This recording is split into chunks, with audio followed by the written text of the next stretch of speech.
welcome to the deep dive. We've been looking through the material you sent in, some really interesting stuff about personal growth, taking control. Yeah, absolutely. It's focused on actively shaping your life, not just letting things happen. Exactly. And a few core ideas kept popping up, didn't they? Things like taking responsibility, finding your purpose. Finding courage, gratitude, self-discipline too. It's quite a mix, but they all seem connected. They really do. And that's what we want to do today, sort of unpack these connections for you, see how they fit together. And figure out, what are the practical takeaways? How can you actually use these ideas to feel more empowered? Right, because it ranges from big mindset shifts to like actual daily habits. It's about understanding the key pieces and how they build on each other. Not trying to change everything overnight, but seeing how small steps add up. Okay, let's dive in then. The first big theme that jumped out was this whole idea of taking back the steering wheel. Oh, yeah. The passenger versus driver analogy, it really resonates, doesn't it? It does. That feeling of just being carried along versus actually deciding where you're going. And we've probably all felt like passengers at times, just reacting to whatever life throws at us. For sure. But the message here is, well, it's pretty powerful. You actually have agency. You can be the driver. And step one is taking responsibility. Yeah, and it's crucial to get what that means. It's not about beating yourself up or dwelling on mistakes, right? No, not at all. It's about realizing you have power now to make different choices. It's about reclaiming your authority in your own life, shifting from why me to, okay, what can I do? There's that Jim Rohn quote in the material. You must take personal responsibility. You cannot change the circumstances, but you can change yourself. That kind of sums it up. It really does. It focuses your energy where it actually matters on your response, your actions. Psychologically, they call it having an internal locus of control, believing you influence outcomes, not just external forces. And people with that internal focus tend to be, well, more resilient. Definitely more proactive, yeah. There was that story about Daniel, too. Stuck in a job he hated. Felt trapped by money expectations. Yeah, and the key thing wasn't that his job suddenly changed or someone rescued him. Right. The breakthrough was internal. He realized he was, waiting for permission from someone else to make a change. That's it. He had to give himself permission. That was the turning point. He took ownership. Exactly. He stepped up, made a plan, started his own thing. Wasn't easy, I'm sure, but it started with that internal shift, recognizing his own agency. You don't need someone else to rubber stamp your choices for your own life. No. You have that authority inherently. So maybe for everyone listening, just think for a second. Is there anywhere you feel a bit stuck? Maybe waiting for some kind of green light from outside? It's a good question to ask yourself. Where might you be giving your power away without realizing it? Okay, so taking responsibility, step one. Then the material talks about needing clarity, like an inner compass. Where do you actually want to go? Right, because if you don't know the destination, how can you possibly plan the journey? You'll just wander. Like being lost in a forest without a map. Yeah, and motivation just fizzles out without that clarity, doesn't it? You start strong, but then, poof, no why to keep you going when it gets tough. So clarity gives you that why. It guides your choices, helps you use your energy wisely. The material asks those big questions. What do I really want? What kind of person do I want to be? What lights me up? Those are the seeds. Big questions, yeah. But it also says you don't need the perfect final answer right now. It could start as just a whisper. Exactly. A little inkling. Maybe just wanting more freedom or wanting to help people or just feeling prouder of yourself. And just acknowledging that whisper, maybe writing it down or saying it out loud, that starts to make it real. It gives it substance, turns up the volume on that inner voice. And then practically speaking, that clarity helps you decide what to focus on. Yeah. Makes it easier to say no to things that don't fit. Precisely. And yes to the things that actually move you closer to what you want, to who you want to be. It's a filter. So take another moment, listener. Can you tune in? Can you hear even one little whisper of something you truly want? It's that quiet feeling. Hold on to that. That's your starting point. Okay, so you have an idea of what you want, but then comes the acting part. And that often takes courage. Definitely. It's natural to feel scared. Fear of failing, fear of what people might think, fear of leaving what's comfortable. It's all real. The material has this great image. Fear as a guard at the door of the life you want. I like that. It's not a stop sign, just an indicator that you're pushing boundaries, moving towards something important. And the key thing is, courage isn't not feeling fear. Exactly. It's feeling the fear and doing it anyway. acting despite it. That's the crucial difference. Like this story about Leah wanting to start her podcast. She was totally plagued by self-doubt. Who am I? What if no one listens? But then she heard that Denzel Washington quote, "Ease is a greater threat to progress than hardship." Whoa. That hits hard, doesn't it? The danger of staying too comfortable. It really does, and it spurred her on. She didn't suddenly become fearless. No, she started small. Just a few episodes, shared them with friends. And look now, successful podcast. It shows that courage often grows with action. Small steps build confidence. Like a muscle, right. The more you use it, the stronger it gets. It's exactly that analogy. Each little brave step makes the next one easier. And instead of just focusing on what if I fail, the material suggests asking, but what if I fly? Yeah. Flip the script. Focus on the possibility, the potential upside. It's much more energizing. So thinking about this week, what's one small thing you could do that feels just a little bit scary, a little outside your comfort zone? Even a tiny step, that first push is often the key to getting moving. Which leads perfectly into the next point, actually taking action. The material says write it down. Yes. Make it concrete. Take those ideas, the responsibility, the desire, the courageous step, and put them on paper for this week. One thing for each. It makes it much more likely you'll follow through, like the example given. Responsibility, okay, I haven't updated my resume, I need to own that. Clarity, I want more freedom. Courage, I'll email that person for an informational chat. See? Specific, doable actions. That's where the change starts, not with some massive overhaul overnight. Right, it's about that first intentional step, believing you can make a change and then actually doing something. And this foundation responsibility, clarity, courage, it sets you up for everything else we're going to talk about. Okay, next up is gratitude. And it's presented as way more than just saying thanks. It's like a perspective shift. Absolutely. The material calls it a lens or a filter.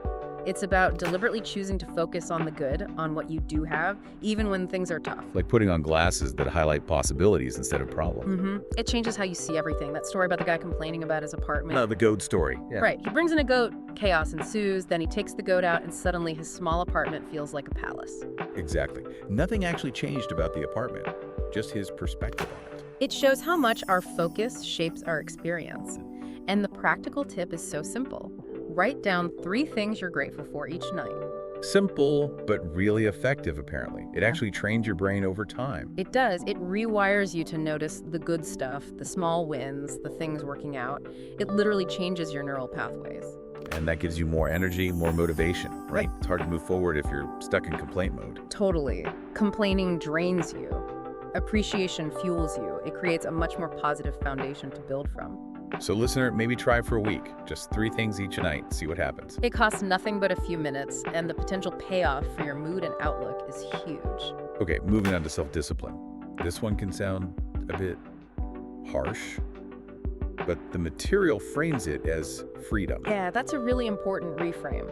Discipline isn't punishment. It's the structure that allows you to do the things you want to do, especially when motivation is low. It's choosing your long-term goals over short-term ease.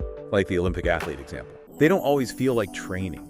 Not a chance. But they do it anyway because they're committed to the dream. Their discipline serves their purpose. And we can apply that everywhere, right? Writing 20 minutes a day, taking that walk before breakfast, blocking time for important work. Exactly. It's about consistency. Showing up, even in small ways, day after day. That builds momentum. And like courage, it's a muscle. You start small, you build it up. That Tony Robbins quote captures it.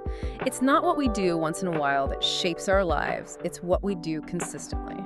Consistency over intensity sometimes. Just keep showing up. Yeah, perfection isn't the goal. Showing up is. And there's a neat psychological trick mentioned too, linking discipline to your identity. Oh, right. Not just, I should read more, but I am a reader. Or I am someone who takes care of my health instead of I have to exercise. It makes the action feel more natural, more aligned with who you are. That makes sense. It taps into a deeper drive. It really does. So what's one small, consistent action you could build in daily? Even just 5 minutes. Something that moves a needle towards a goal. Pick one thing. Make it doable. Focus on the consistency. Okay, now let's talk about something we might not always think about.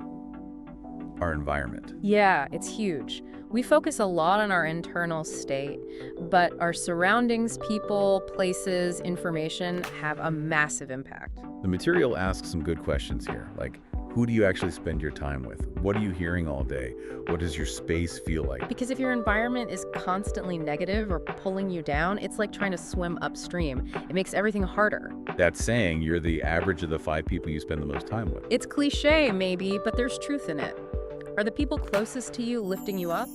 Or are they maybe unintentionally holding you back with doubt or negativity? And choosing to change that, maybe finding more supportive people or setting boundaries, that takes courage too, but it can be life-changing. Absolutely. Seeking out people who discuss ideas, who encourage growth, who align with where you want to go, that's actively shaping your environment. And it's not just people, is it? It's our physical space too. Definitely. Is your home or workspace cluttered and draining, or is it organized and inspiring?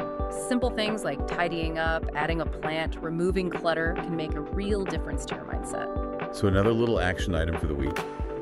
One positive change to your environment. Call that supportive friend. Tidy your desk. Unfollow that negative feed. Small tweaks, big impact potentially. Create a space, both social and physical, that supports your growth. Which leads nicely into the power of community. It builds on the environment idea, but focuses specifically on people. We're not meant to do this alone. Not at all. Connection is fundamental. The right support system makes you stronger, more resilient, like those birds flying in a V formation. Yeah, sharing the load, making it easier for everyone. Exactly. Mutual support, shared leadership. And that's telling about the person trying to climb the mountain alone versus with a group. All right, the group provided encouragement, practical help, everything needed to succeed. It shows community isn't just nice to have, it's often essential for reaching challenging goals. It provides emotional fuel. So the questions to ask are, who lifts me up? Who really listens? Who shares my values? And maybe who is already living in a way that I aspire to? Can I learn from them? Connect with them? Even just 1 or 2 really solid connections can be transformative. Absolutely. So think about it. Who could be in your V formation? How can you cultivate those supportive relationships? Okay, shifting gears slightly to our inner world again. Visualization. This isn't just wishful thinking, is it? No, it's a very specific mental rehearsal technique. High performers use it all the time. The material compares the brain to a GPS. Right, it needs a destination programmed in to figure out the route. If you don't clearly picture where you want to end up, your brain doesn't really know what to aim for. But when you visualize vividly, Like the athletes picturing the perfect race, or speakers imagining a great talk. exactly, your brain starts working on how to make it happen. It primes you for success. And the practice is simple. Quiet space. Close your eyes. Picture the goal. See it. Hear it. Feel it. Who's there? What does success feel like inside? Just 3-5 minutes a day, the material suggests. It trains your brain to accept it as possible, even likely. The mind believes it, the body follows. It builds that expectancy, that drive. Like that Joe Dispenza quote says, when you see your future clearly, you begin to live like it's already happening. Powerful stuff. So give it a try today. Take 5 minutes, visualize one important goal, really immerse yourself in it. It's a potent tool in your mental toolkit. Okay, finally, wrapping all this together is the idea that this isn't about reaching some final destination. It's about lifelong growth. Yes, such an important point. Happiness isn't waiting at the finish line. It's often found in the process, in the progress itself, like a tree that needs to keep growing to thrive. Stagnation doesn't feel good. Growth does, even when it's challenging. And the journey will have different seasons, right? Times of rapid growth, times of setbacks, times for rest. Each phase teaches us something. So the focus shifts from, am I there yet, to, How can I grow today? Even just a little bit. Read a page, learn something new, practice that tiny bit of courage. progress, not perfection. Same That's thing. the mantra. Exactly. And all these things we've talked about, responsibility, clarity, courage, gratitude, discipline, environment, community, visualization, they're like your personal map and toolkit for that ongoing journey, your path to power. So as we wrap up this deep dive, the invitation is to pick one thing, one idea that resonated. And just apply it today. Reach out to someone, set that alarm, do that 5-minute visualization, whatever it is. Start small, but start now. It's a long game, this growth stuff, but every single step counts. Absolutely. And just remember, the potential within you is enormous. Keep exploring, keep learning, keep growing. These ideas are just guides along the way. So we'll leave you with a final thought to ponder. What is that next small intentional step on your own unique journey? And what amazing potential are you starting to unlock as you take it? Thanks so much for joining us for this deep dive.